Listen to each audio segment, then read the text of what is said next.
Ada orang yang dia tak suka dengan kehadiran kita ataupun dia tak suka dengan kewujudan kita. Benda tu kita boleh kawal ke tak boleh? Kalau tak, manusia ada kecenderungan untuk tak suka seseorang tanpa sebab. Yang kadang-kadang kita sendiri tak sedar. Pertama, tone suara. Ada orang dia tak suka sangat dengar suara yang kuat sangat ni. Laju sangat dia cakap, ataupun terlalu bingit, ataupun pelan sangat dia cakap. Dan tanpa sedar itu mempengaruhi psikologi. Sama ada anda rasa selesa ataupun rimas bila cakap dengan seseorang lah, kan. Yang kedua, energy level yang tak match. Pernah tak anda rasa macam kenapa aku tak boleh masuk dengan dia orang lain okey je, aku memang tak boleh nak ngam dengan dia. Boleh jadi energi anda dengan energi dia tak boleh nak sync, kan.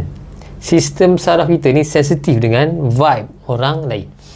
Yang ketiga, wajah dia mirip seseorang yang anda tak suka.